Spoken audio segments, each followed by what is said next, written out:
Pontificia Universidad Católica del Perú, su claustro profesoral, presidido por el señor rector, ofrece el presente acto académico como testimonio institucional de aprecio y gratitud al profesor Dr. Carlos Fernández Cesarego, luego de una prolongada trayectoria docente dedicada a la Universidad Católica, y con tal motivo hacerle entrega de las insignias que en adelante lo distinguirán como profesor emérito del Departamento Académico de Derecho de nuestra Casa de Estudios. Con la anuencia del rector, procederemos en primer lugar a la lectura de la resolución de Consejo Universitario que confiere la distinción. Resolución número 90 del 2011.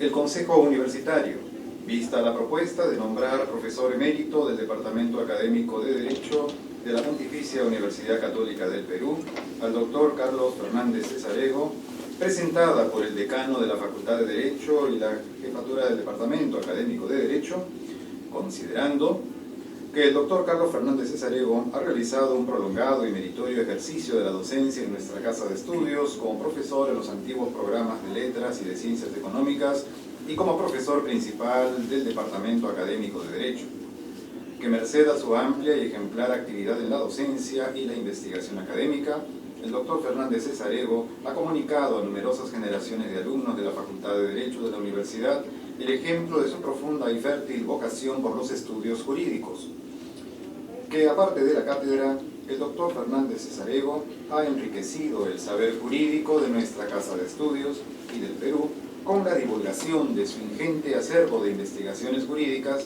de las que cabe mencionar sus libros Derecho y Persona, La Noción Jurídica de Persona, Derechos de las Personas, Exposición de Motivos y Comentarios al libro primero del Código Civil Peruano, Abuso del Derecho y Libertad, Constitución y Derechos Humanos, que asimismo el doctor Fernández Cesarego contribuyó de manera destacada a la modernización de la Facultad de Derecho de la Universidad a través de un prolijo estudio de dicha unidad académica y de la formulación de propuestas creativas para su reestructuración académica, que es parte inseparable del legado pedagógico del doctor Fernández Cesarego, su ejemplar desempeño de altas responsabilidades en la codificación del ordenamiento jurídico civil peruano contemporáneo, así como las firmes iniciativas de acción cívica en defensa del sistema democrático y del Estado de Derecho en el Perú, que ha adoptado a lo largo de su dilatada carrera. Que por lo expuesto, los fructíferos años de servicios tan generosamente prestados por el doctor Fernández Cesarego a la universidad son motivo de agradecimiento y orgullo por lo que han significado de crecimiento en saber y experiencia para los claustros de esta Casa de Estudios. En conformidad con lo dispuesto en el artículo 9 del Reglamento de Personal Docente y en uso de las atribuciones que le confiere el inciso F del artículo 79 del Estatuto de la Universidad, resuelve nombrar profesor emérito del Departamento Académico de Derecho de la Pontificia Universidad Católica del Perú al doctor Carlos Fernández Cesarego en reconocimiento de su eminente dedicación a la docencia universitaria en el campo del derecho y de su valiosa contribución al progreso académico de nuestra Casa de Estudios.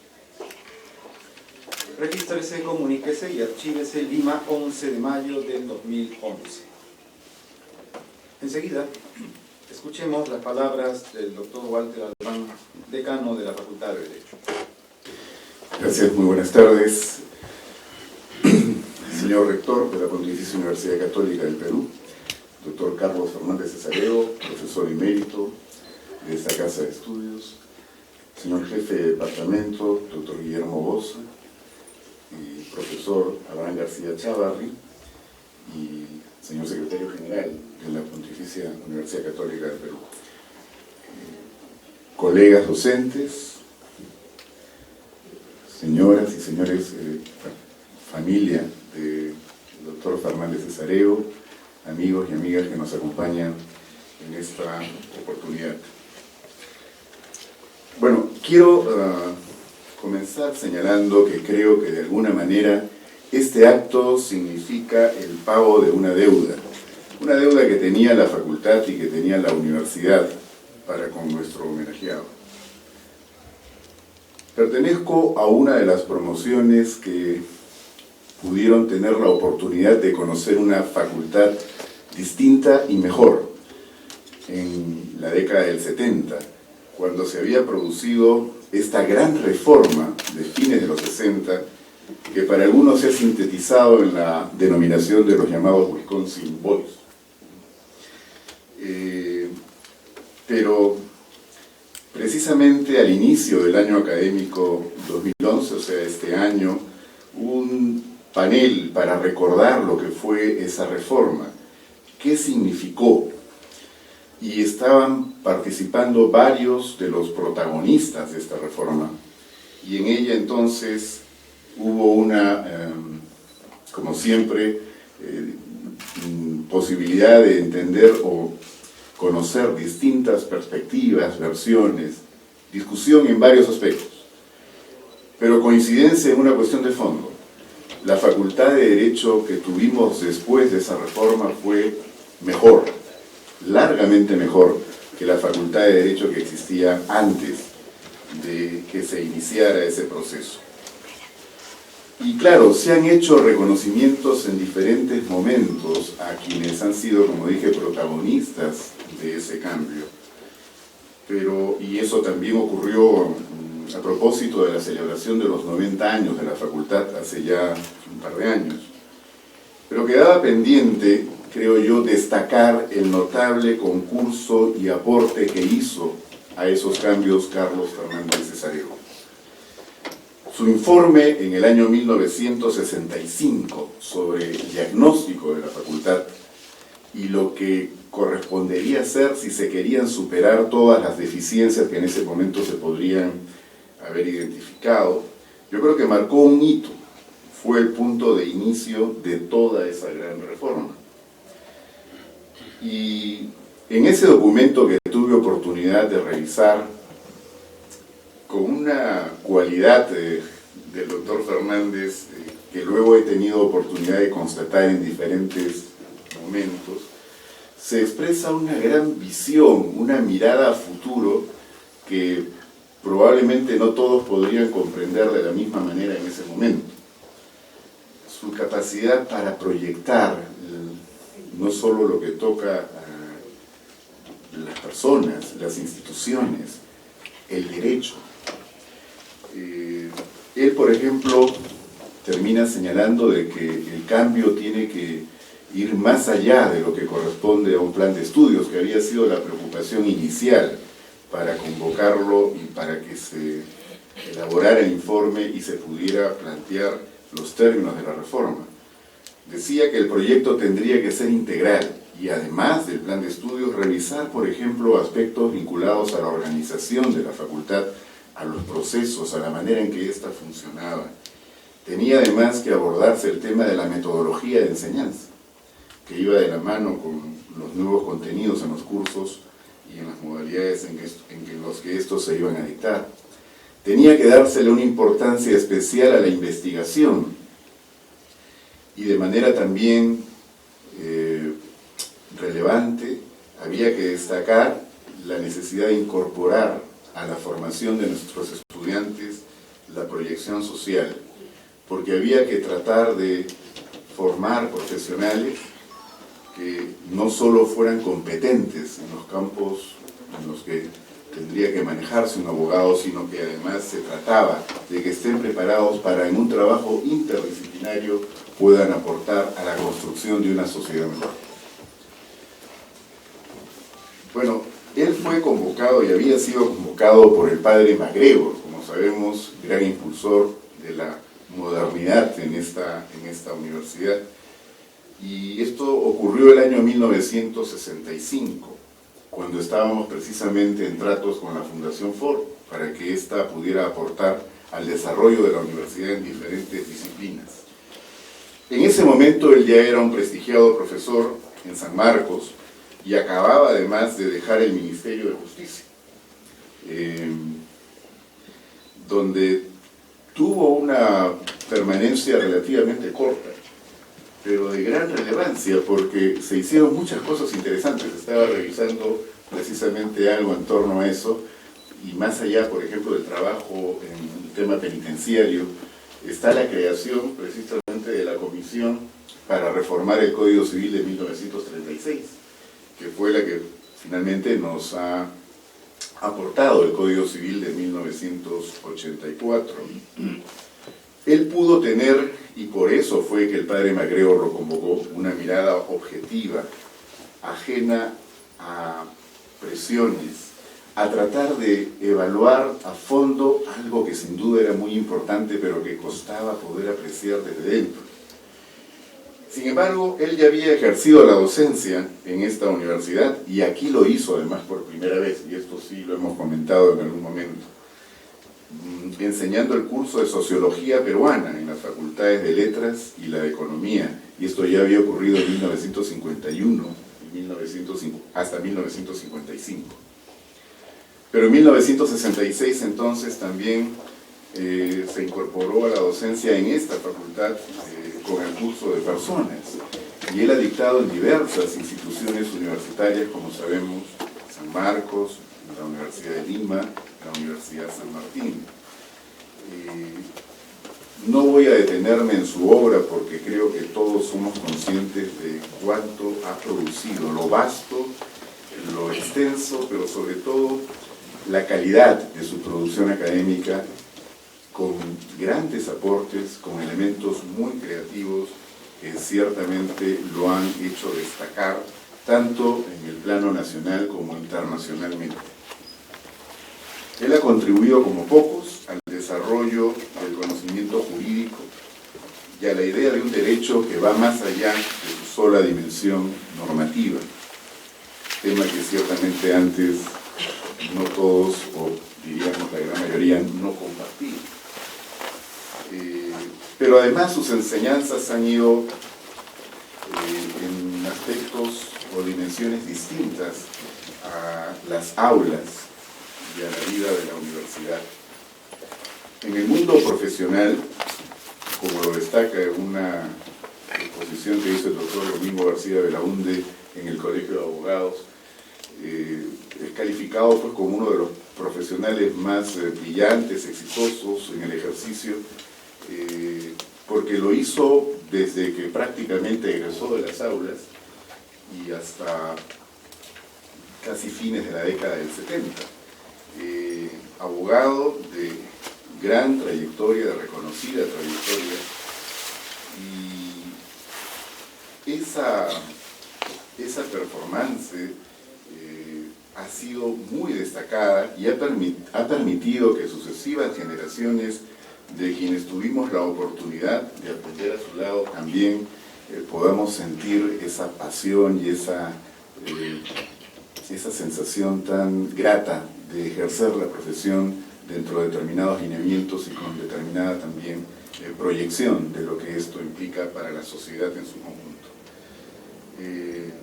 Aquí hace poco se desarrolló, o sea, el día viernes, hubo una presentación para conversar sobre lo que es la práctica profesional hoy en día.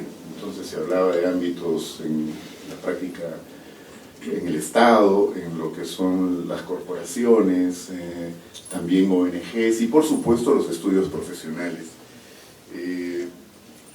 Recogiendo un poco lo que ahí se dijo respecto a estudios profesionales, porque estaban representantes de estudios muy importantes, se hacía, creo yo, como siempre, en énfasis en la necesidad de que la gente que trabajaba bajo esta opción tuviera una clara disciplina en el trabajo, rigor académico, entrega a la tarea encomendada y, bueno, cuidar que su productividad fuera adecuada y suficiente. De todo lo que se dijo, independientemente de los otros aspectos que estuvieron en debate, a los que no voy a entrar aquí en este momento, pero me extrañó algo que quizás por las características del ejercicio profesional en nuestro tiempo, no sé si ya resulte anacrónico plantear, o tal vez nostálgico, pero creo que ahora la característica de este ejercicio es que hay pocos espacios para la interrelación personal y diríamos la posibilidad de tener una práctica personalizada. En 1973 me incorporé como practicante al estudio del doctor Fernández Cesareo y no creo que se pueda decir de que se trata de que ahora hay menos tiempo que antes. Antes también había urgencias, también habían apremios. También estábamos en permanente carrera contra el tiempo. Y de esto puedo dar fe porque mi primera entrevista con el doctor Fernández Sarego fue caminando del edificio Caucato a la playa de estacionamiento que estaba en el edificio que después se incendió, creo, de la Cancillería. Y fue una entrevista muy rápida, pero de muy grata, porque en realidad creo que recíprocamente nos sentimos contentos y comencé mis prácticas entonces también para atender lo que había que hacer en el estudio, que no era poco. Había que trabajar en todas las áreas, civil, tributario, mercantil, el tema empresarial, pero también las empresas públicas, que en ese momento habían crecido de manera importante y era todo un campo novedoso.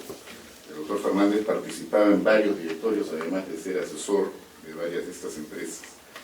Pero yo recuerdo, por ejemplo, cómo su permanente atención estaba no en el caso o cómo participaba yo o colaboraba con los temas que tenían que ver con estos clientes del estudio, sino con el problema de un pensionista que estaba afectado por una enfermedad terminal y que no le daban atención. Y su preocupación, y eso me marcó mucho en lo personal, fue, Walter, esa es la prioridad. Y efectivamente tuve, digamos, toda la oportunidad de dedicarle el tiempo necesario para que esa atención fuera aprobada. Nunca le pregunté cuál era la relación con esa persona, pero sí entendí que no era precisamente de los clientes más importantes del estudio. Digo, en términos de lo que podría representar como pago de honorarios o cosa parecida. Pero además, la reflexión sobre todo lo que hacíamos, la oportunidad de conversar con él y sacar lecciones de todo ese trabajo. En algún momento incluso la oportunidad de acompañarlo a directorios, ¿no? Para entender cómo era el manejo corporativo ya de otro nivel y el rol que debía cumplir un abogado en esas funciones. Pero además tiempos para conversar en su despacho y hablar, por ejemplo, de Martin Buber y su concepción del hombre, de Emmanuel Mounier, el manifiesto al servicio del personalismo, de Teilhard de Chardin, de todo lo que era importante considerar, además del derecho, porque el derecho no solo, no se podía vivir solo el derecho, había que entender el derecho desde otras dimensiones. La posibilidad de acceder a su biblioteca personal, el calor de la relación también con su familia. Pude conocer a sus hijas, a su hijo, a su esposa Rosita, y bueno, compartir por lo menos algunos espacios que en realidad hicieron que esa práctica fuera mucho más que aprender derecho o aprender cómo se ejerce la profesión del abogado en este país. Bueno, de aquellos años tengo pues el recuerdo de algunas cosas que, como dije antes, me marcan su visión. Yo recuerdo cuando me decía Walter, si usted quiere ver a futuro, estábamos hablando del año 74, lo que tiene que ver con el derecho hay que meterse en la cibernética. La cibernética es importantísima, ahí está en gran medida mucho de lo que se va a hacer en el campo del conocimiento, pero en el derecho sin duda. Y me estará bromeando, estará hablando en serio. En esa época yo no había visto una computadora. Y me hablaba de que los manuales de normas legales estaban destinados a desaparecer, porque todo eso va a ser en base de datos. Y también cuando dijo nos mudamos, y entonces había que cambiarse del edificio Caucato a San Isidro. Y dije, pero doctor, no tiene sentido, ¿cómo vamos a irnos del centro de Lima? Acá está la vida de los abogados, nadie va a entenderlo. No, en algunos años más va a ver usted que acá no queda ni el gato, ¿no? Y es verdad que lo único que no se ha mudado es el edificio del Poder Judicial, pero todo lo demás salió Y efectivamente fue, por ejemplo, es una experiencia pionera, pero además grata, porque fue muy agradable trabajar en ese nuevo ambiente. Y bueno, después cuando decidió que la práctica profesional era interesantísima, estaba probablemente en el mejor momento del estudio, y de pronto me dice, me voy a Italia. Y vamos a rumbos académicos y a nuevos retos. En fin, siempre transmitiendo esa idea de ir hacia adelante, experimentar de nuevo, ampliar las perspectivas. Yo en realidad lo extrañé mucho cuando se fue a Italia con la familia y bueno, pasaron varios años antes de que volviéramos a vernos. En su ausencia, por curiosidad también ya comencé a investigar un poco sobre su vida y su trayectoria. Habían cosas que no habíamos tenido oportunidad, por ejemplo, de conversar, porque él no me las había planteado, pero que me reafirmaron mucho la imagen que me había creado de él, esta dimensión pública de su actividad como luchador por causas justas, un líder, un político por convicción, militó, como sabemos, en la democracia cristiana, pero yo diría que más bien es un demócrata de toda la vida. Y muy consecuente además con eso, ha tenido gestos en diferentes momentos que hablan de su gran integridad como persona, su gran integridad ética, y eso ciertamente lo ha sujetado a momentos difíciles que han sido recogidos por otras personas en diferentes obras en las que se refieren precisamente a su trayectoria. Fue un gusto por eso poder reencontrarlo aquí, en esta casa, en esta facultad, a inicios de los años 2001, 2002, así lo que nos hemos encontrado acá. Otra vez en la enseñanza y con un excelente vínculo, aprecio, afecto por parte de sus alumnos, un reconocimiento además muy importante que arrojan las propias encuestas. Yo diría que Carlos Fernández Cesareo es de las pocas personas que podemos contemplar con verdadera admiración. Conjuga varias dimensiones de lo que sería necesario para calificar a una persona como íntegra. Su pasión por el derecho, la historia, la filosofía, por la vida. A través de él, además, uno siente que puede proyectarse también a otras personas muy importantes en la historia de este país y que estuvieron muy cerca de él, con quienes él trabajó directamente. Gente como Bustamante Rivero, como José León Baranderán, como Raúl Porras Barrenechea, o como el propio Monseñor José Lander, en cuyo anfiteatro estamos en este momento, nos encontramos. Que fue quien nos trajo a la enseñanza, creo, aquí, en la Católica. Bueno, yo diría entonces que él sigue proyectando en este momento mucho de aquel contenido que está volcado en esta publicación, que ya no es la última, porque ya vinieron 3 después, pero es relativamente cercana, la de Mi Maestro, Mis Amigos. Todo el valor de las personas, de las experiencias, de las ideas que han defendido estas personas, todo lo que ha significado ese sentimiento que los vinculó a gente que ha estado tan cercana a usted y que usted ha sabido transmitir a muchos más que hemos tenido oportunidad entonces de poder trabajar a su lado.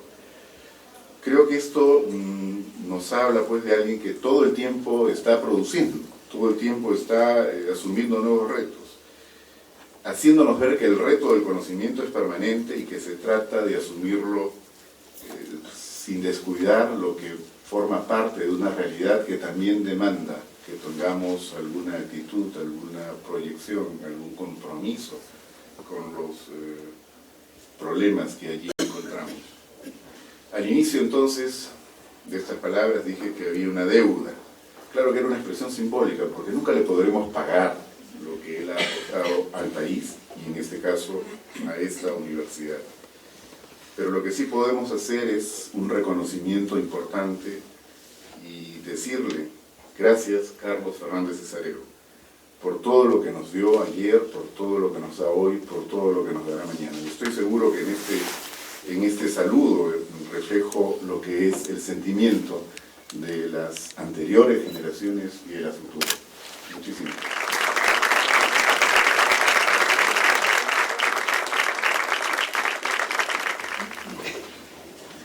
Ofrece el discurso de orden doctor Abraham García Chávarri, profesor del Departamento Académico de Derecho.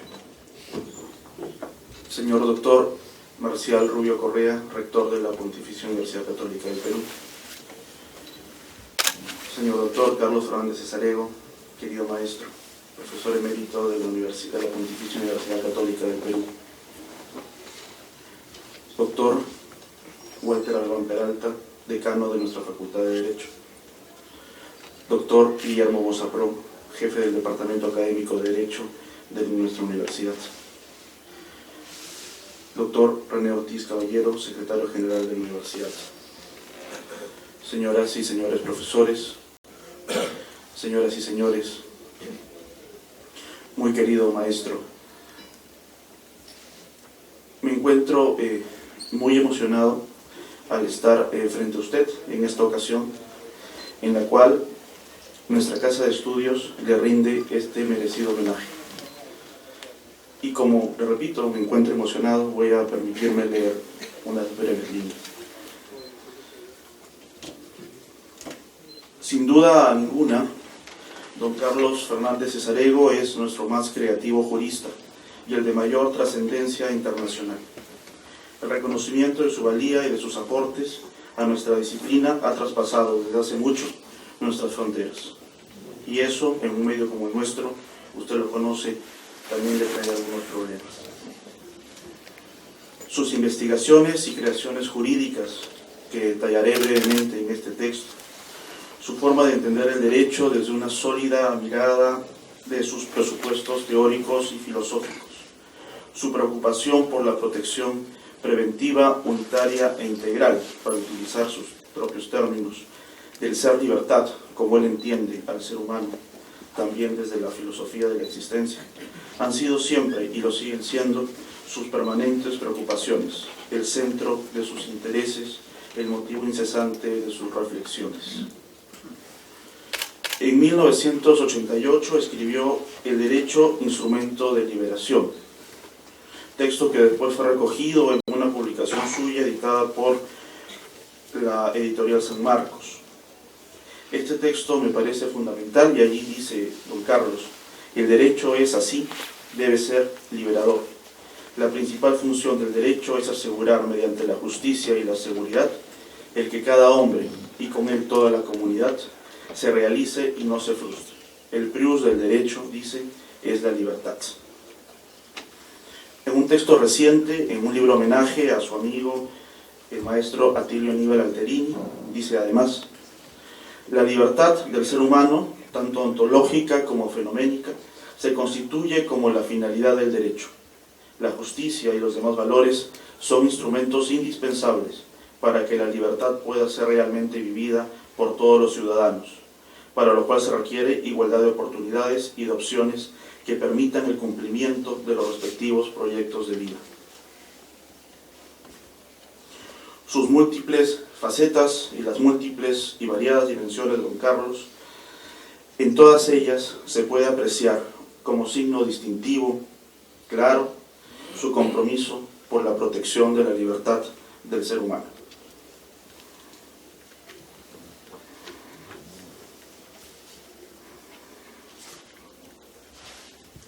Para no alargar quizá un poco mi texto, voy a suprimir algunos detalles que ya han sido comentados por el señor decano.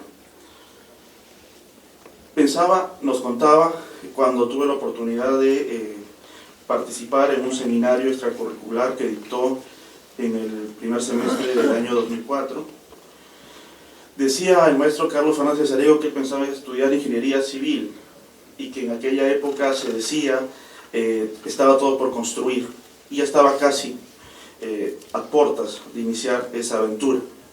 Pero nos dice que instantes antes tuvo la revelación de lo que sería su proyecto de vida y descubrió que lo suyo no era la ingeniería, sino era la protección del ser humano a través del derecho.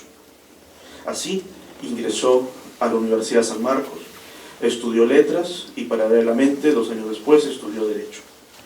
Fue bachiller en Derecho en 1950 con la tesis Bosquejo para una determinación ontológica del derecho, donde planteó la teoría tridimensional del derecho. Fue abogado en 1951, doctor en Derecho en 1961, con la tesis Derecho de las Personas, investigación que mereció en 1963 el Premio Nacional de Cultura Francisco García Calderón, otorgado a la mejor obra jurídica publicada en el país durante dicho año. Es un investigador incesante, de entusiasmo permanente y plena creatividad. Su maestro, don José León Barandiarán, dijo en la presentación de su libro Derecho a las Personas, exposición de motivos: ¿qué esperamos de Fernández Cesarego? No sabemos. De repente se le ocurre una idea, de repente otra. Siempre está en eterna creación. Es un hombre de mucha fecundia en cuanto a los intereses y a las cuestiones a las que se refiere la didáctica jurídica. Está lleno de inquietudes. Es autor de más de una docena de libros publicados en el Perú y en el extranjero. Destacan La Noción Jurídica de Persona en 1962, Derecho de las Personas, exposición de motivos y comentarios al libro primero del Código Civil Peruano de 1985, que lleva ya 11 ediciones. El Derecho como Libertad, que fue la publicación a instancia del maestro Domingo García Belaunde y del filósofo y profesor David Sobrevilla, de que se publicase algunos fragmentos de su tesis de bachillerato y que recibió el nombre de Derecho como Libertad en 1987, y una tercera edición completa en el año 2006. Derecho y Persona en el año 1990 y que lleva ya 4 ediciones hacia el 2001. Un libro fundamental para quien inicia la carrera de Derecho y que yo tuve oportunidad de leer con ocasión del curso de Derecho a las Personas y título preliminar del Código Civil con el profesor Juan Espinosa, también discípulo de don Carlos. La protección jurídica de la persona, 1992, Derecho a la identidad, de igual año, Abuso del derecho, en 2 ediciones, 1992 y 1999, El derecho a las personas en los inicios del siglo XXI, Libertad, Constitución y Derechos Humanos, en el 2003. Mis maestros, mis amigos, en el 2007, donde tuve el privilegio de participar muy modestamente, gracias a la generosidad de don Carlos. Los 25 años del Código Civil Peruano de 1984, publicado en el 2009, que es un libro fundamental también para entender la ideología, la cosmovisión, los aportes, las diferencias, el cambio de perspectiva entre el Código Civil del 36 y la propuesta planteada por don Carlos para el libro de Derecho a las Personas en el Código de 1984. Está en progreso, entre muchas otras obras, un libro que espera sistematice los aportes que ha presentado el maestro Fernández Cesarego al derecho de daños, con especial énfasis al daño al proyecto de vida. Es coautor de cerca de 100 obras colectivas publicadas en el Perú y en el extranjero. Ha publicado más de 150 artículos en diferentes revistas especializadas, de las cuales integra en la mayoría los respectivos comités consultivos. Ha participado como expositor y conferencista en más de 300 congresos, seminarios, certámenes académicos nacionales y extranjeros. Ha tenido todas las distinciones académicas que las universidades pueden reconocerle. Es doctor honoris causa por la Universidad Católica Santo Toribio de Mogrovejo, la Universidad Inca Garcilaso de la Vega, la Universidad Nacional Pedro Ruiz Gallo, la Universidad San Pedro de Chimbote. Es profesor emérito de la Universidad Nacional Mayor de San Marcos, de la Universidad Tecnológica del Perú y ahora de nuestra Casa de Estudios. Profesor honorario de la Universidad Nacional de Buenos Aires, de la Universidad Externado de Colombia, de la Universidad Femenina del Sagrado Corazón, de la Universidad de Lima, de la Universidad San Agustín, y así en una lista que es bastante extensa. En una de las tantas conversaciones que he tenido oportunidad de tener con el maestro en su casa, en aquella época cuando residía en su casa de la calle Basada, en San Isidro, me dijo que de las distinciones que había recibido, que eran vastas, las más gratas la que más grata satisfacción le había producido era que aquellas que había recibido de los alumnos. Y entre los múltiples platos recordatorios y distinciones que estaban en las mesas y escritorios de su sala de estudio, presté especial atención en una de ellas que decía que le daban una distinción por su constancia y su permanencia. Y creo que esas son dos características importantes y vitales en la obra del maestro Carlos Fernández Cesareo.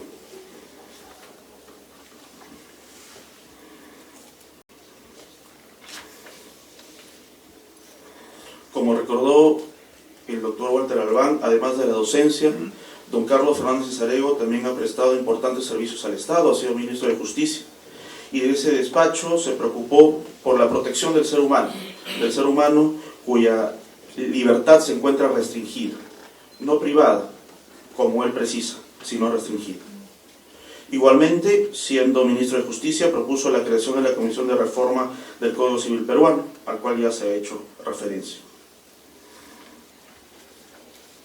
Deseo detenerme un instante en una dimensión central de la obra de don Carlos, sus investigaciones jurídicas, sus novedosos y creativos aportes a nuestra disciplina.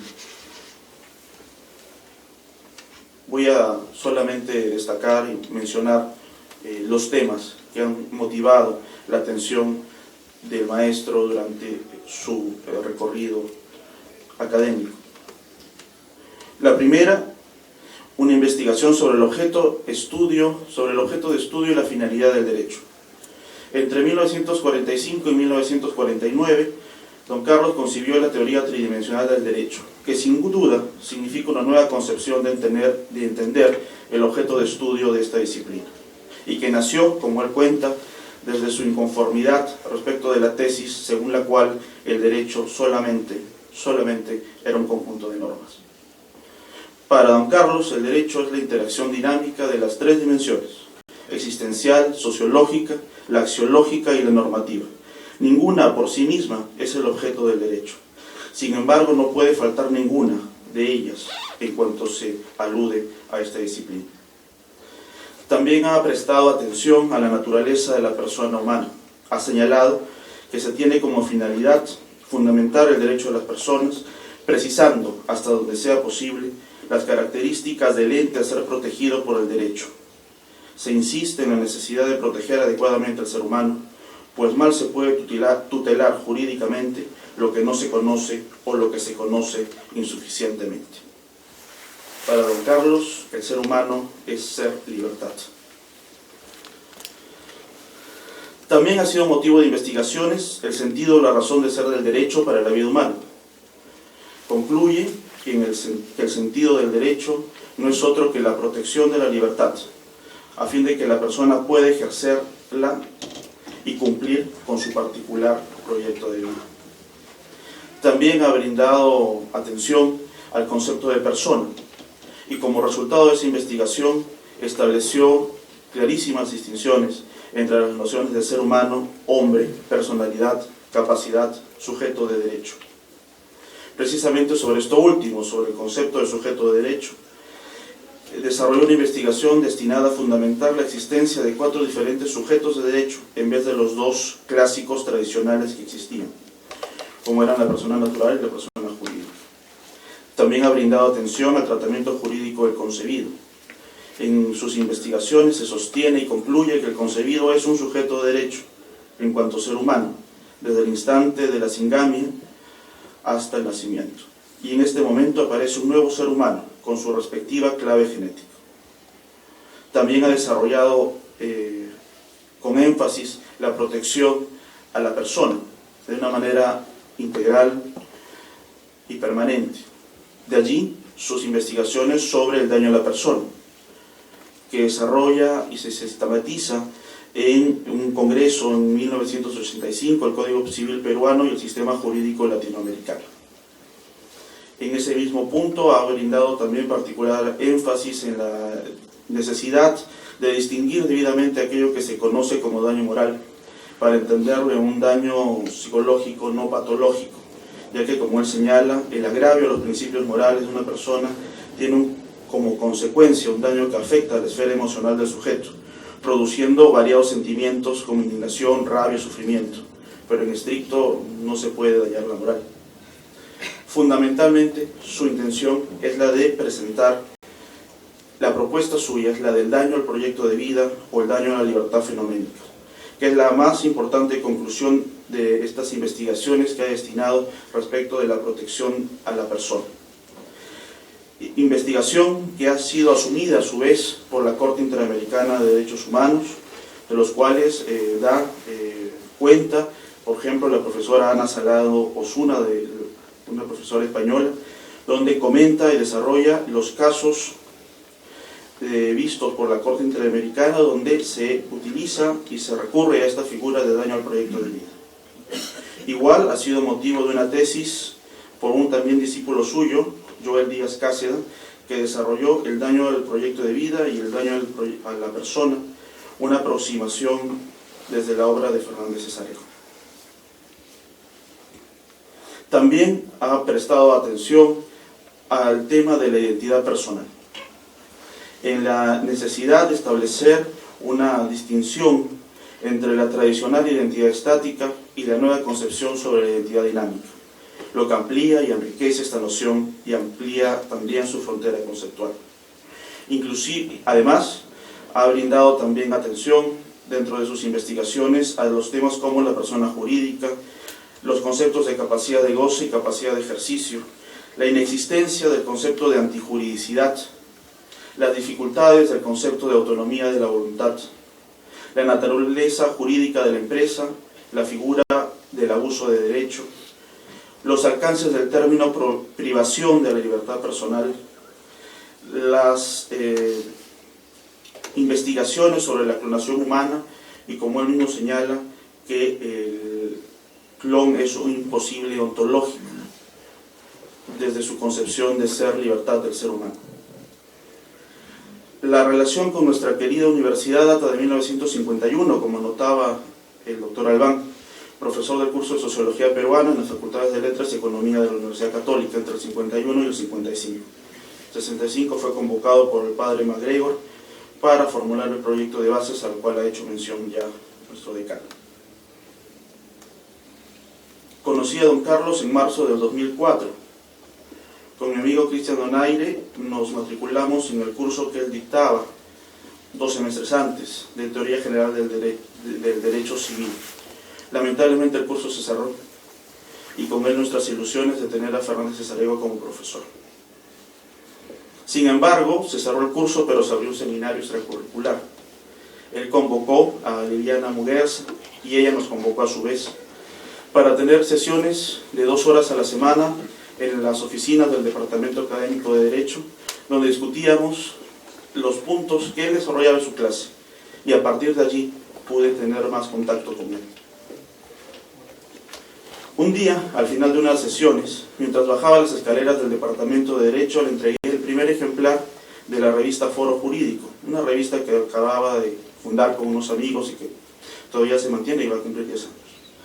Hoy ya los ha cumplido. Ese primer número de Foro Jurídico contenía el discurso que había sido pronunciado por el maestro Domingo García Belaunde en homenaje a don Carlos Fernández Cesarevo, cuando el Colegio de Abogados de Lima le confirió la condecoración Francisco García Calderón el año 2002, con ocasión del Día del Juez.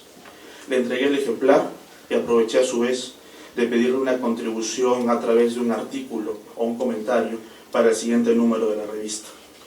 Colaboró y así publicamos en el número 2 de Foro Jurídico su deslinde conceptual entre daño a la persona, daño al proyecto de vida y daño moral. Desde esa fecha hasta ahora he mantenido una respetuosa y admirada amistad hacia él. Desde esa fecha he tenido la suerte de recibir su generosidad.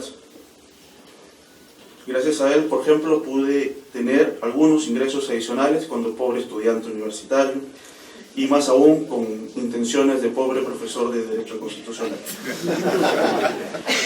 Y así pude participar como corrector de estilo en la editorial Grigel.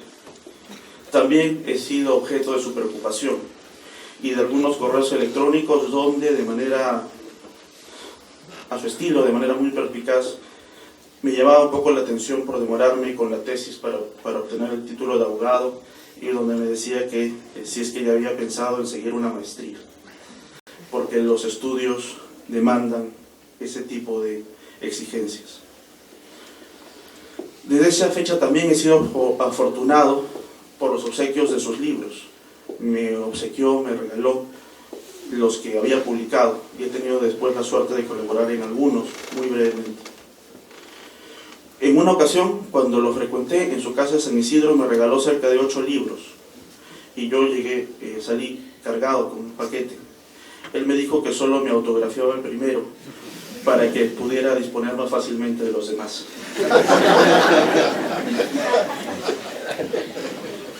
Como ocasión de las Navidades, también he tenido la suerte de haber recibido algunos libros de la materia del derecho constitucional que don Carlos tiene la generosidad de regalarme, como él dice, a manera de pensiero.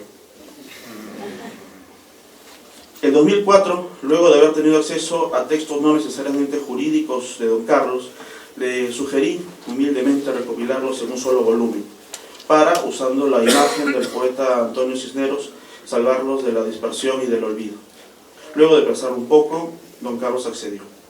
Desde allí hasta la fecha tuvimos oportunidad de colaborar en la compilación y selección de estos textos que habían sido escritos por don Carlos desde 1945 sobre Manuel González Prada hasta el año 2006.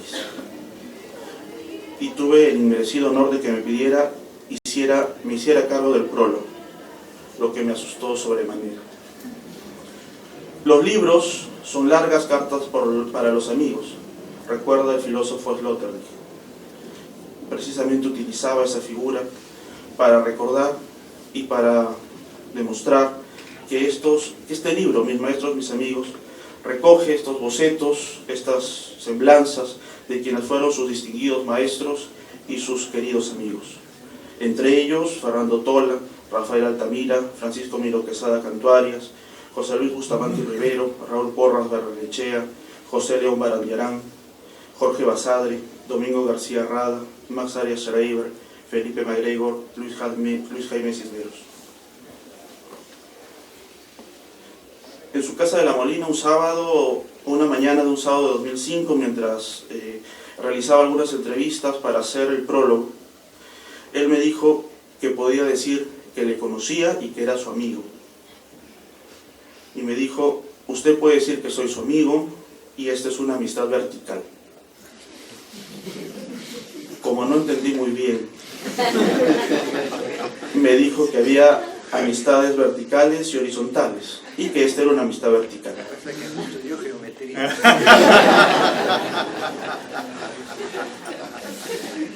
Como al parecer disimulaba mal seguir estando confundido y no sabía si agradecerle o el grado de agradecerle la diferencia, me dijo con su habitual buen humor que la amistad vertical es aquella por las razones del alma, del almanaque.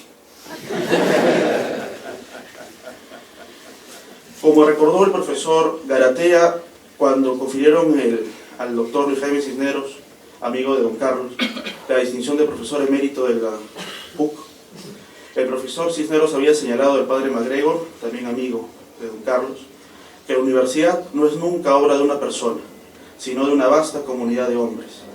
Cito al maestro Luis Jaime.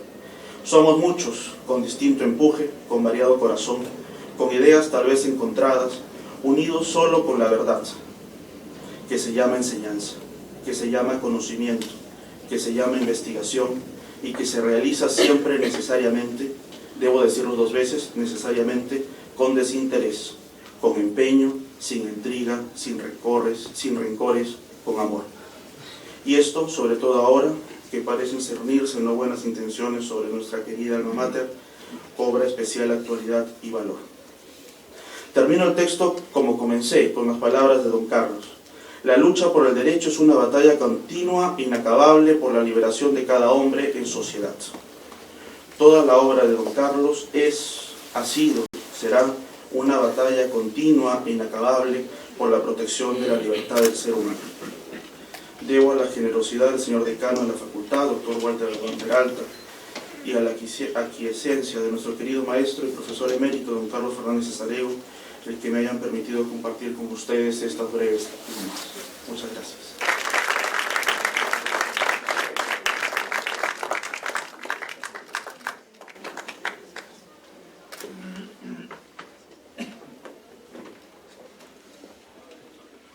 El doctor Marcial Antonio Rubio Correa, rector de la universidad, expresará el sentir de la comunidad universitaria e impondrá la insignia y entregará la resolución de Consejo Universitario con las que se reconocerá al doctor Carlos Fernández Cesareo como profesor emérito del Departamento Académico de Derecho. Querido doctor Carlos Fernández Cesareo, colegas, amigas y amigos presentes. Yo conocí al doctor Carlos Fernández Cesareo un día de abril de 1967 en la casa de Ribagüero, en el segundo piso al fondo. Era como el garaje. Y entonces ahí estaba primero de Derecho. No había ventanas, era una sola puerta por atrás y dos filas de bancas así como de iglesia, donde nos sentábamos de a tres, y entonces el profesor pasaba de atrás para adelante. Y entonces nos parábamos todos, íbamos de saco y corbata, un solo saco y una sola corbata, de saco y corbata. E iniciamos ahí un curso, en ese entonces anual, sobre el Derecho Civil 1, el clásico curso de Civil 1.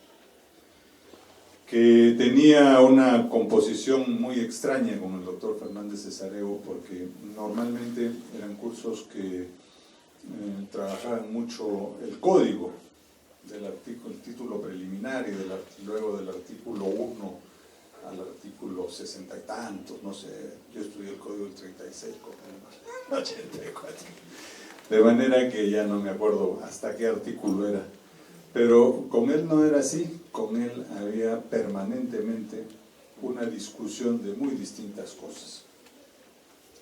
Ya Abraham García ha hablado de la posición del doctor Fernández Cesareo sobre la teoría tridimensional del derecho, no insistiré en eso, que me parece una cosa acertadísima del pensamiento que él ha propuesto al país y en realidad a la comunidad científica o académica, jurídica. Pero era un diálogo permanente entre el derecho, la teoría del derecho, los valores, la realidad social. Y en esto creo que el doctor Carlos Fernández Cesareo siempre fue un pionero. Nosotros en estas épocas tratamos de introducir la multidisciplinariedad en el trabajo universitario. Somos una universidad rica y variada y entonces queremos tomar eso para aprovecharlo creativamente.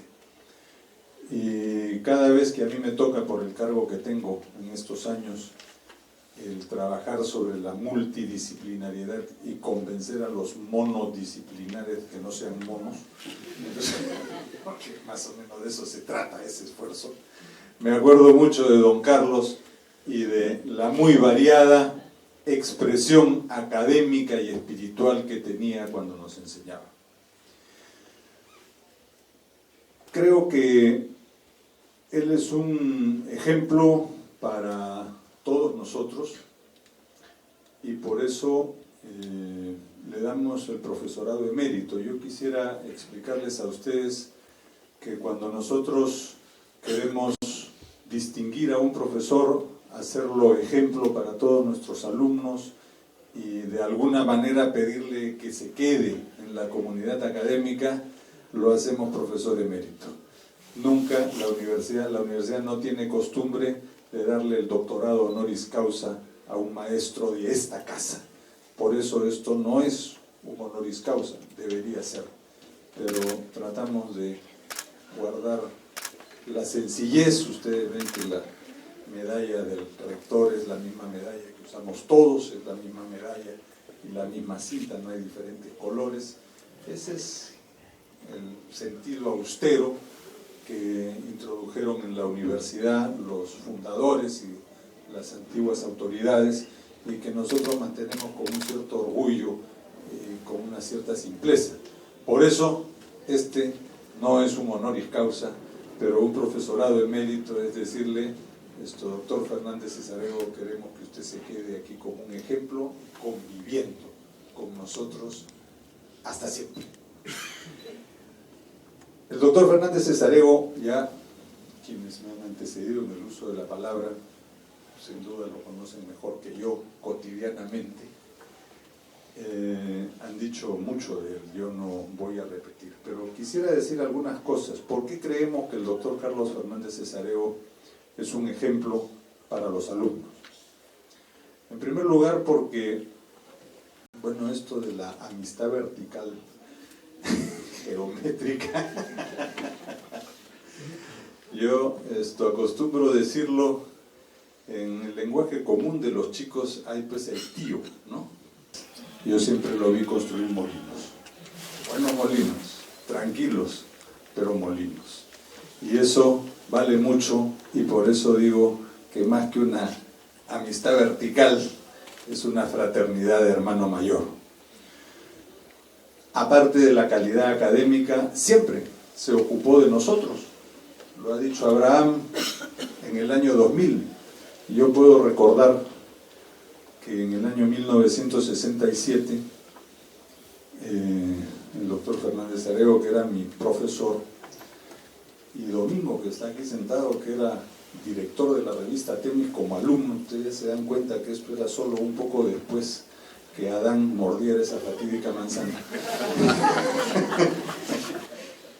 Domingo había, con Temis, organizado un concurso jurídico. Y entonces yo recuerdo haber presentado un trabajo que sacó el tercer puesto, pero debo declarar que los dos primeros fueron declarados vacantes porque no me presenté sino yo. Pero bueno, el tercer puesto era una cosa horrorosa. Y aquel trabajo se publicó en Temis. Y yo se lo pasé al doctor Fernández Cesareo por aquello de la teoría tridimensional y todas estas cosas que, bueno, no tiene sentido detallar acá. Y siempre me ha causado una satisfacción personal que cada vez que don Carlos me ve, me dice, yo me acuerdo de su artículo de Kelsen, aún hace pocos años, ¿no? Bueno, esto es una anécdota personal, cada uno de nosotros ha contado una distinta, pero la mía tiene 40 años, entonces vale más. Aunque la del decano, que son un poquito más jóvenes. Pero en todo caso, lo que quiero decir es, el doctor Fernández Cesareo siempre se preocupó de los alumnos, siempre estuvo cerca. Yo como vicerrector hasta hace poco lo he recibido un par de veces porque venía a decirme, Marcial, fíjese en fulano, es una buena persona, trate de promoverlo adelante, lícitamente desde luego, pero que no le pongan escollos en la carrera. Y esto es una cosa que pocos profesores universitarios hacen. Generalmente los profesores universitarios venimos, dictamos nuestra clase, con la justa corregimos exámenes y nos vamos. Esto es un ejemplo que yo quiero rescatar. El doctor Fernández Cesareo siempre ha estado metido en política. Tiene el gusano de la política, ese que no se va nunca. Y lo ha procesado muy bien dentro de su espíritu católico y dentro de su espíritu académico. Y ha hecho una síntesis de todo esto que yo quiero destacar. Es muy difícil estar en la política, estar en la academia, porque en cierta medida son dos cosas un poco antitéticas. En la academia se piensa y se tiene prudencia, en la política llegan 40 decisiones al día y hay que tomarlas casi como una raqueta. Entonces es muy difícil combinar las dos. Yo creo que don Carlos ha combinado muy sabiamente las dos cosas. Tiene opinión política sobre el día de hoy, tiene opinión política sobre el pasado y también sobre el futuro. Es muy importante que la gente pensante participe de la política, porque eso quita espacio a quienes solamente vienen por un botín o por alguna idea malsana. Y finalmente, pero sobre todo, el doctor Fernández Cesareo es una persona que ha tenido una moral intachable. Creo que esto hay que destacarlo. No es tan fácil haber sido político en el final del gobierno aristocrático, en el principio del gobierno moderno, ¿no? Cuando muchos no estaban dispuestos a perder privilegios. Y creo que él trabajó mucho por eso. Fue intachable en su vida universitaria, construyó acá, como ya ha dicho Walter Albán, una reforma, que fue una reforma discutida y cuestionada. Se ha referido Walter a la época de los Wisconsin Boys, ahora Wisconsin largamente seniors, ¿no? Pero no fue fácil hacer eso en aquel entonces. Fue acusado de cosas terribles por opciones ideológicas de qué enseñar y cómo enseñar, y salió adelante. Después, el doctor Fernández Cesareo ha tenido participación destacada en otras universidades, y desde luego en la que tiene por lo menos una mitad de su corazón, que es San Marcos, porque de San Marcos uno es hincha como de la U o de la Alianza, ¿no? Es una camiseta, y yo siempre lo he visto muy cercano a su universidad de origen. Entonces, son todas estas cosas muy importantes para que los estudiantes de ahora, los hermanos menores, que nos incluyen a varios profesores en esta fraternidad menor, puedan mirar y aprender. Es por esto que el doctor Fernández Cesareo para mí es una inmensa, sobre todo, alegría y un gran honor imponerle como rector esta medalla, que es el símbolo de que usted se queda acá siempre con nosotros.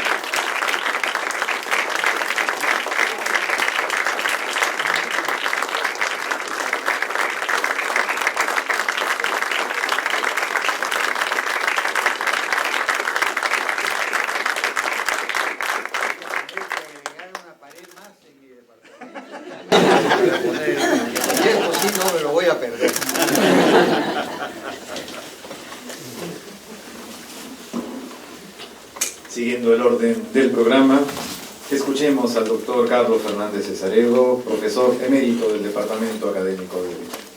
Señor rector, Marcelo Lugo Correa, señor decano, Walter Albán, doctor Guillermo Bosa, departamento, secretario general, mi querido Abraham. Contra mi costumbre, porque soy espontáneo y no puedo con mi carácter, he traído papeles para leer. ¿Por qué? Por dos razones. Porque quiero que mis palabras no se tergiversen y que ellas representen mi vinculación afectiva con esta universidad. Yo tengo dos alma mater, soy un privilegiado. La Universidad de San Marcos, donde tuve maestros como Jorge Basadre, Raúl Porras, León Marandearán y tantos otros. Y por eso entré a esta universidad, si no hubiera venido aquí, pero esto era un poco colegio, es muy buen colegio. Pero le faltaba esa visión de país. Yo en San Marcos conocí el Perú, tenía un amigo de Parinacochas, otra de Yunguyo, Puno, se llamaba Loza, ¿qué será el Loza? Y así fui conociendo el Perú, leyendo las obras de Mariátegui, de Víctor Andrés Belaúnde, de González Prada, que tanto me emocionó, a pesar de, como dijo alguna vez Luis Alberto Sánchez, sus vulgaridades anticlericales. No, yo me sumo a las palabras, por supuesto, de Luis Alberto. Yo traje este papel, pues, con ese objeto. Y aquí decía, es comprensible la emoción que experimento. No necesito el micrófono, ¿no? A pesar de que estoy medio ronco, creo que me escuchan. Lo de la última fila también me escuchan. Si me escuchan, nada que hacer. Decía, es comprensible la emoción que experimento en esta, para mí, luminosa mañana, al haber sido honrado con la valiosa distinción de profesor emérito de la prestigiosa Pontificia Universidad Católica del Perú, vinculada a mis afectos y a mis mejores recuerdos.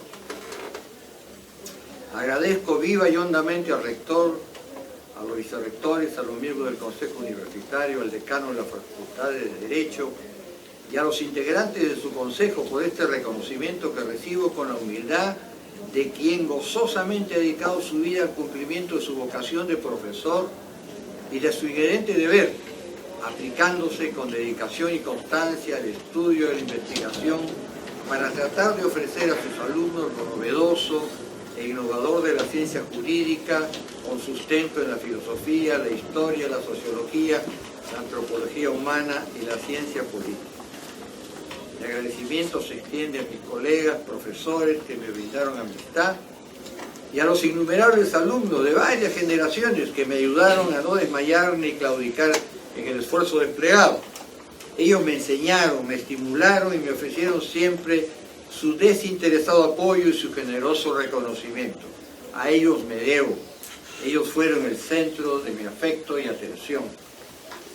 El haber contribuido como tarea primordial a la formación ética, científica y profesional de los que hoy son profesores capaces y autores de importantes obras jurídicas, representa para mí un logro mucho mayor que los libros que he elaborado en amaneceres donde la fresca imaginación nos ilumina y permite formular hipótesis de trabajo que luego, expuestas a fatigosas reflexiones, pueden convertirse en aportes, por modestos que estos sean, a la disciplina que cultivamos con entrega y amor. Qué formal. Muy formal. Merecer el honor de ser profesor emérito de esta universidad me ha impulsado a realizar una justificada pausa en el vértigo de las tareas cotidianas para reflexionar con una mirada retrospectiva sobre mi quehacer académico, sobre mis ideales, mis saberes y carencias, sobre mi grato recorrido memorístico por los años transcurridos en este ámbito universitario, así como el sentido que le ha dado a mi vida el ser profesor de esta casa de estudios desde hace 60 años, cuando en un lejano 1951 ingresé a un joven como docente de la que fue la Facultad de Letras de esta querida universidad. Rememoro que apenas recibido de bachiller en Derecho y de haber obtenido el título profesional de abogado, caminaba pensativo y preocupado por la Plaza San Martín de esta ciudad, imaginando y anhelando un trabajo que satisficiera mi recóndita vocación y cubriera mis necesidades económicas. Fue en estas circunstancias cuando encontré de improviso al padre José Damer Bellido, quien había sido en 1939 mi profesor de Historia de Grecia y Roma en el segundo año de secundaria del Colegio Italiano Antonio Raimondi. Al reconocerme me preguntó sobre aquello en lo que estaba trabajando, justamente. En lo que no estaba trabajando, pensaba yo. Le respondí que en ese momento me desempeñaba como profesor de quinto año de secundaria de los colegios de La Recoleta y de la unidad escolar José María Eguren de Barranco, donde estudió Alan, que me hallaba a la expectativa de encontrar un trabajo académico y profesional. Fue entonces que me sorprendió con una propuesta casi combinatoria, pues me dijo que me llevaba de profesor de Sociología Peruana de la mencionada Facultad de Letras. Desconcertado, le manifesté que sobre el tema no conocía antecedente alguno en el Perú, salvo que sabía que en la Universidad de San Marcos existía de reciente un curso similar al que me proponía, y creo que le dije, de sociología solo recuerdo un nombre de un tal Durkheim. Nada más. Es que de la sociología se desconocía en el Perú, no se sabía que era sociología, ¿no? Imagínense, y meterme en este lío, padre Dame, a quien quise mucho, obispo emérito de Cajamarca, como pocos obispos eméritos. Sí, que por aquel entonces, sí, el padre Damer Bellido, que por aquel entonces era secretario general de la universidad, no obstante mis explicables reparos para aceptar su ofrecimiento, me dejó sin escapatoria. Me dio su confianza y me expresó que estaba seguro que me prepararía debidamente para ofrecer un curso que llenaría las expectativas de los alumnos.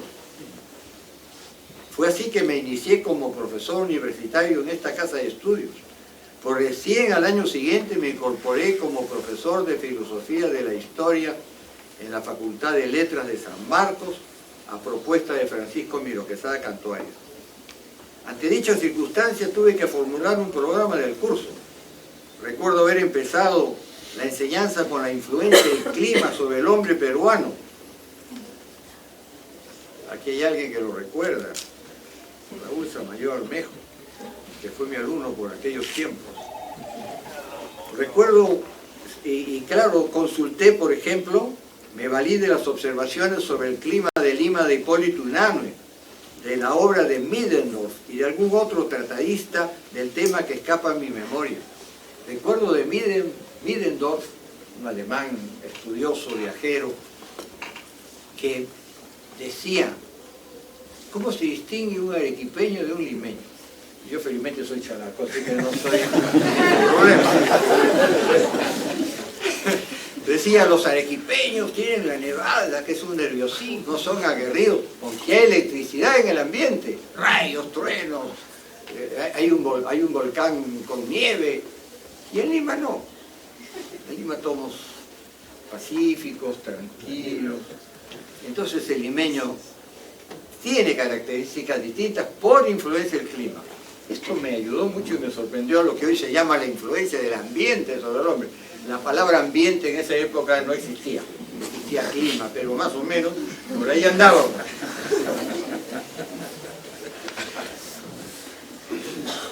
Recuerdo algunos alumnos de aquellos tiempos, como entre otros a José Antonio del Busto y a Raúl Samayoa Armejo, futuros historiadores. Fueron destacados alumnos, por lo que conservo hasta hoy sus exámenes finales. Raúl Samayoa Armejo sacó 17 de nota y del Busto 16. Y esto me enorgullece, porque yo he admirado siempre a mis alumnos, y de ellos he aprendido, ellos no se daban cuenta cómo iba yo aprendiendo de ellos. Efectivamente, me dediqué mucho a mis alumnos. Permanecí hasta 1955 como profesor de la Facultad de Letras y simultáneamente de la de Ciencias Económicas o Economía, no sé cómo se llamaba en aquel entonces, situada en una antigua casona del Girón Miro Quesada, del cercado de Lima. Me dediqué con pasión y entusiasmo a la enseñanza y empecé a aprender a ser profesor universitario. Una de mis mejores experiencias en dicha época es la de haber tomado contacto con esclarecidos maestros de la Facultad de Letras. Sin embargo, antes de mi ingreso como profesor de la universidad, había tenido la oportunidad, yo diría fabulosa, privilegiada, de conocer en mi época de estudiante universitario a varios distinguidos profesores de la mencionada facultad. En algún momento, en la segunda mitad de la década de los años 40 del siglo pasado, conocí y pude conversar con el maestro Víctor Andrés Belaunde, quien generosamente me invitó en algunas ocasiones a las tertulias que organizaba en la casa de don José de la Ribagüero, de la calle del Ártiga, en el actual Girón Lampa. Recuerdo que las reuniones transcurrían en una amplia habitación del segundo piso del inmueble, la que tenía una ventana que daba sobre el Girón de la Unión.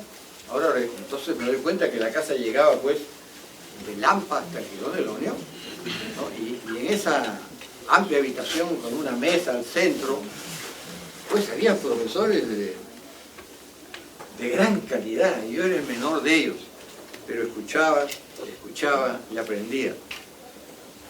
Era el más joven entre los que participaban del encuentro, por lo que escuchaba con el máximo interés y provecho personal las opiniones vertidas por los profesores intervinientes. Fueron aquellas tertulias una singular ocasión para conocer y entrevistar al doctor Domingo García Rada, quien fuera un juez paradigmático, a quien admiré y aprecié y sigo diciendo, aprendan los jueces del Perú de lo que fue este valeroso y justo juez, porque fue valiente. Cuando Odría metía presos a todos, yo estuve entre esos, ¿no? Y conocí la cárcel, entre comillas, y supe lo que es estar encerrado, y qué bueno, qué vacaciones tan lindas, porque aprendí mucho, leí un libro precioso de Jasper, El ambiente espiritual de nuestro tiempo, y yo le doy gracias a Odría por haberme dado esa oportunidad. Domingo García Rada, cuando Odría lo llama, porque era el habeas corpus del doctor Bustamante Rivero, si reingresaba al Perú o no, y eran 3 los vocales, 2 ayalleros al gobierno, como siempre los hay. No, el gobierno quiere que no venga, no viene. Y llamó Odría con su revólver Odría, él no tenía revólver sobre la mesa, lo llamó y lo conminó. Y tuvo el valor, Domingo García Rada, de decirle, no, señor presidente, caramba, si no puedo mirar a ese hombre, ¿a quién admiro? Yo le he dedicado a Domingo García Rada permanentes pensamientos y homenajes, como se los dedico siempre a mis maestros, a León Baranderán, donde voy, a Raúl Porras. Caramba, la gratitud es una de las cosas más hermosas que tiene el ser humano. Yo los recuerdo siempre, permanentemente. Que fuera, como dije, un juez paradigmático, así como varios otros distinguidos profesores, entre los que recuerdo los doctores Raúl Ferrero Revaliati y José Pareja Pasoldán, quien fuera también mi profesor en el colegio italiano. Lo recordamos mucho, fue mi profesor de geografía. Sí, y estaba mal de la garganta, ¿no? Y tenía el pupitre atrás, y sacaba una pastillita y se la tomaba, y nosotros los muchachos un día cortamos unos pedacitos de pis de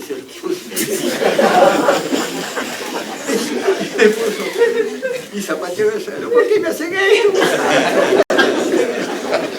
No me puedo olvidar, ¿no?, de esa travesura de los estudiantes de aquellos tiempos.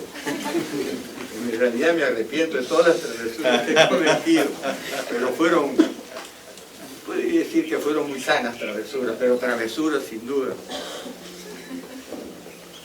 En dicha bella casa de don José Ribagüero enseñé por algunos años el curso de Derecho de las Personas, antes del traslado a la ciudad universitaria. El rector, doctor Marcial Rubio, fue en aquel lapso, como él lo ha recordado, uno de mis más destacados alumnos. Lo recuerdo siempre inquieto e interesado por los más profundos y básicos temas del derecho. Al año siguiente, el dictado del referido curso, no lo puedo olvidar, me crucé con Marcial en los pasillos del segundo piso.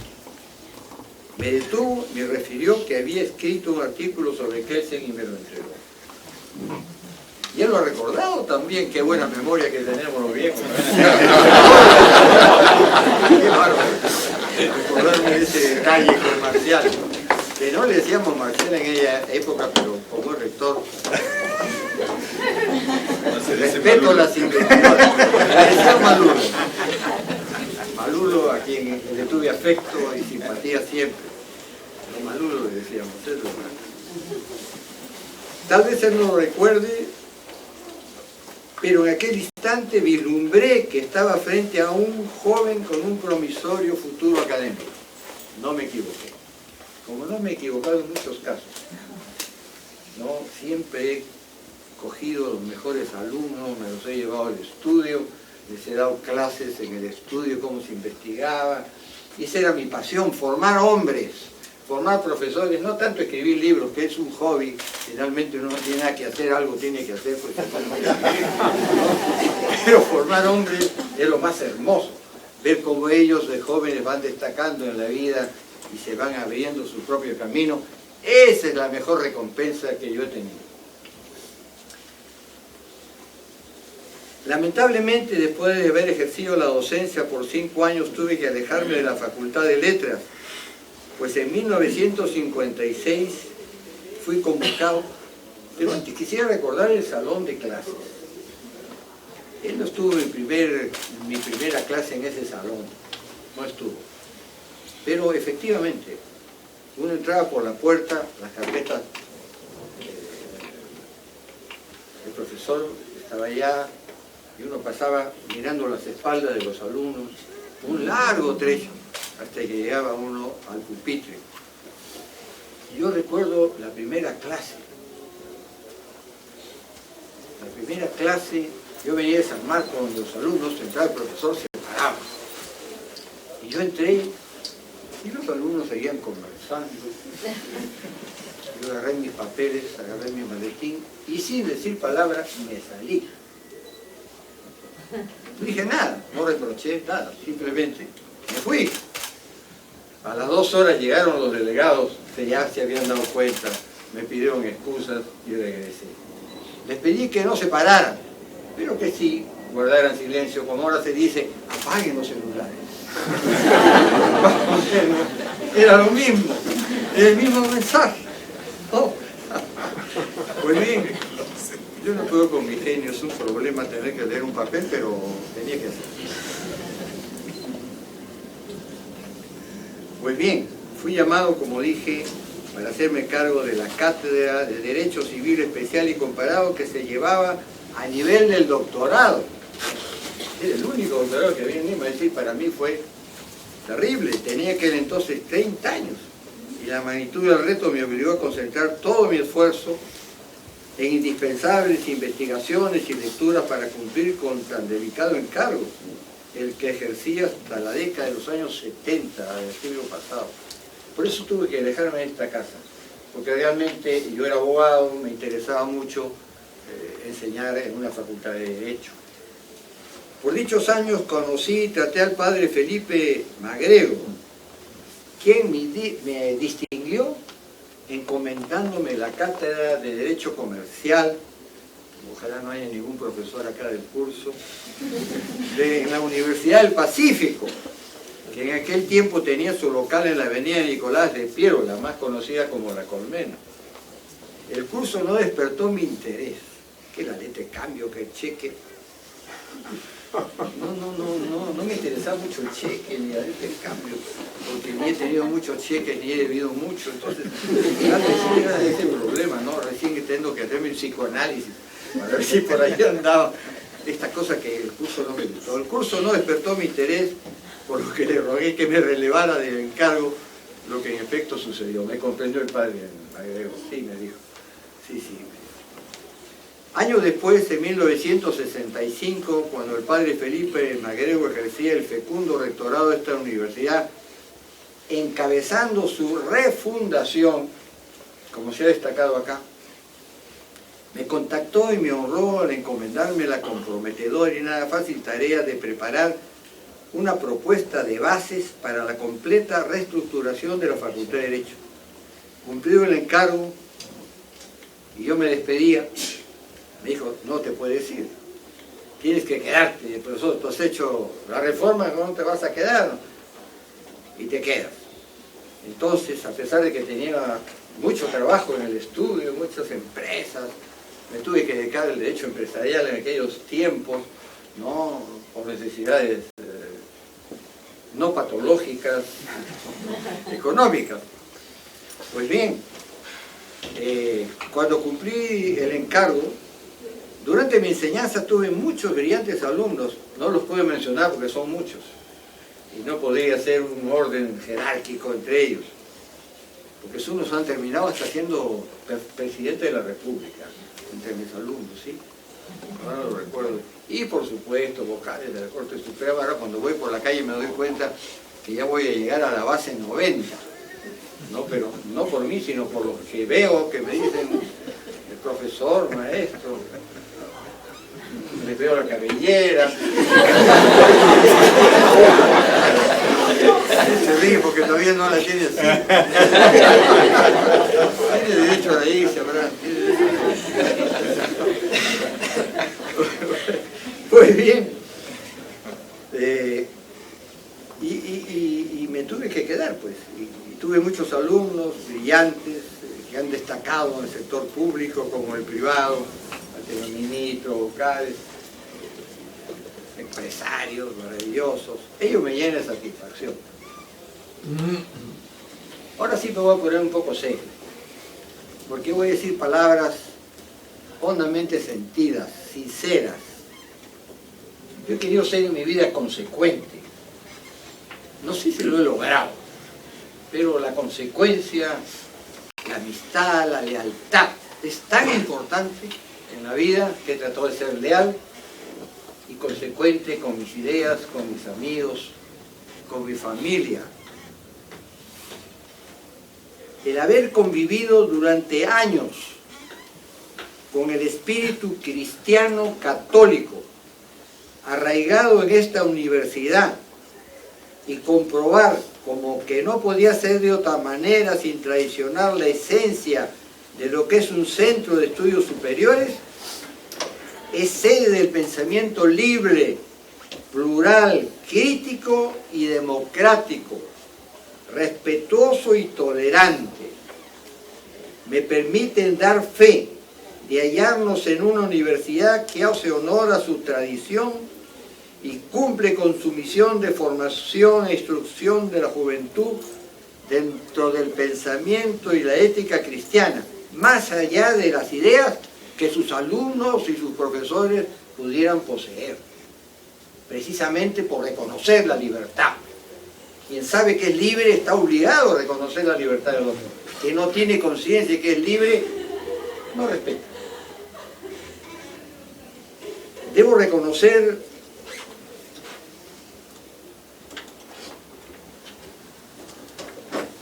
todo ello dentro de la autonomía que le garantiza la legislación nacional.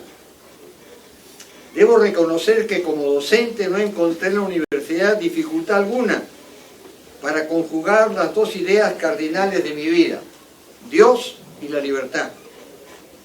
He intentado trabajar guiado por dichas ideas, enseñando a los jóvenes que la persona humana es el centro de la protección jurídica de la sociedad y del Estado, para que siendo ontológica y estructuralmente libre, pueda realizar su proyecto de vida, cumplir con su destino, con sus aspiraciones y expectativas.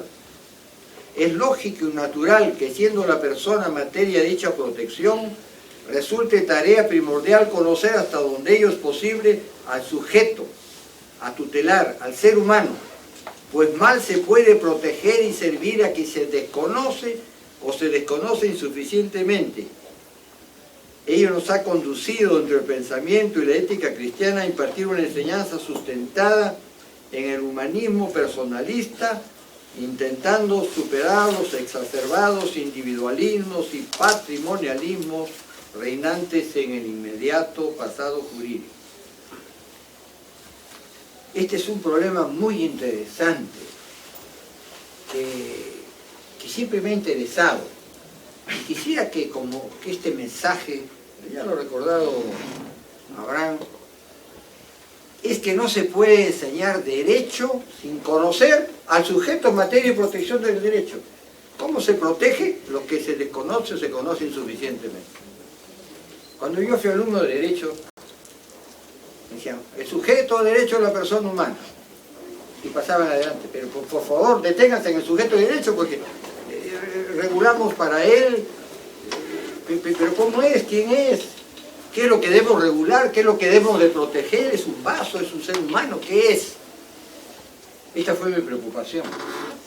Entonces comprendí que primero había que conocer al ser humano, al objeto de nuestra preocupación y de la protección que le deberíamos dar los que dedicamos a la tarea jurídica.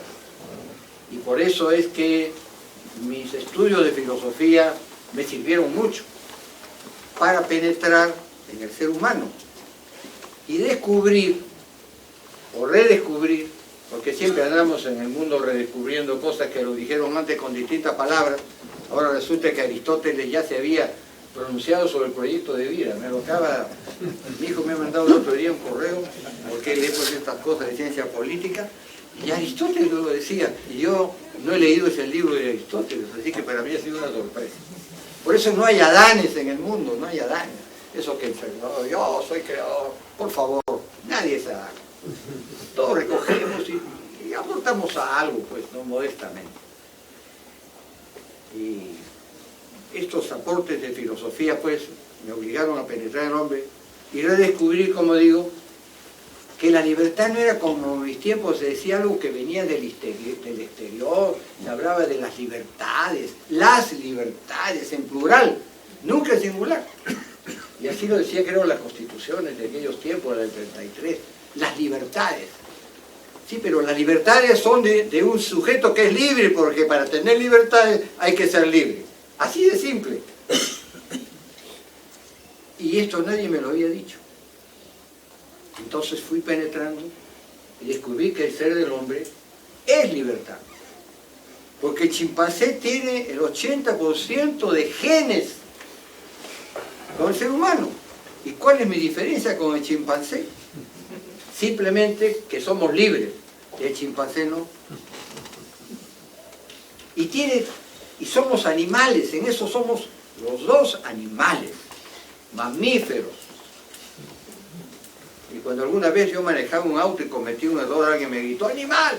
Yo me sonreí porque dije, me está descubriendo una sola de mis facetas.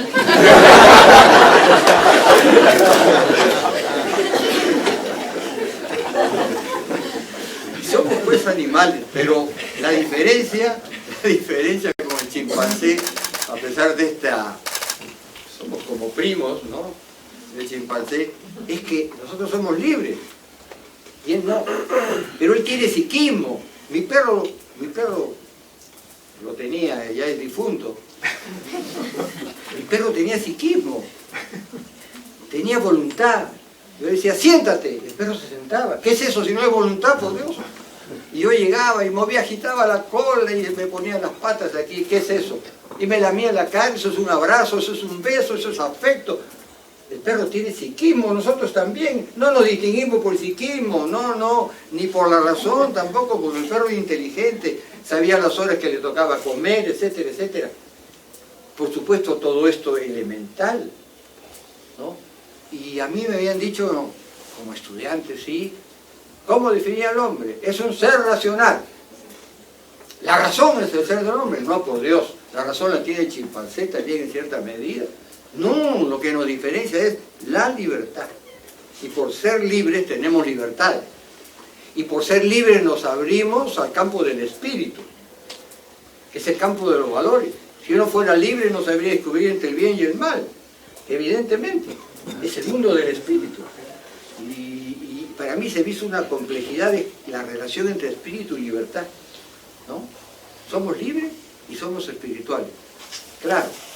El espíritu solamente se encarna en un ser libre. Y el ser libre tiene que ser espiritual. Entonces resolví mi problema provisionalmente y me quedé satisfecho también provisionalmente, porque uno no sabe cómo va a evolucionar el mundo. Formulo vivos votos y mis mejores augurios para que esta universidad, ligada a mis creencias y afectos, que me acogió con generosidad, continúe por la senda cristiana y libertaria que por décadas exitosamente ha transitado, ofreciendo a los que han de pasar por sus aulas una formación y enseñanza científica y profesional de calidad, la que ha logrado hasta ahora que sus egresados se encuentren debidamente dotados para alcanzar su perfeccionamiento ético y personal, porque quien no mejore en lo personal no puede servir mejor a la sociedad, así como para hallarse en condiciones de servir mejor a la sociedad en que nos ha tocado vivir. Muchísimas gracias y perdón si me he extendido más de lo necesario. Escribí esta página precisamente para contener mi pasión.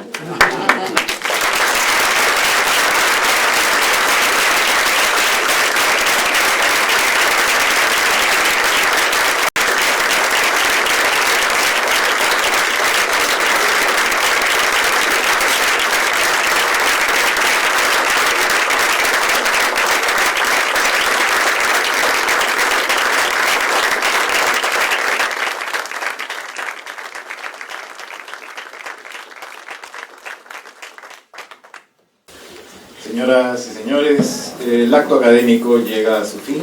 La Universidad Católica agradece a todos vivamente por su presencia y nos invita a prolongar este grato encuentro con el profesor Fernández Cesarego en los exteriores del anfiteatro. Muchas gracias, muy buenas tardes.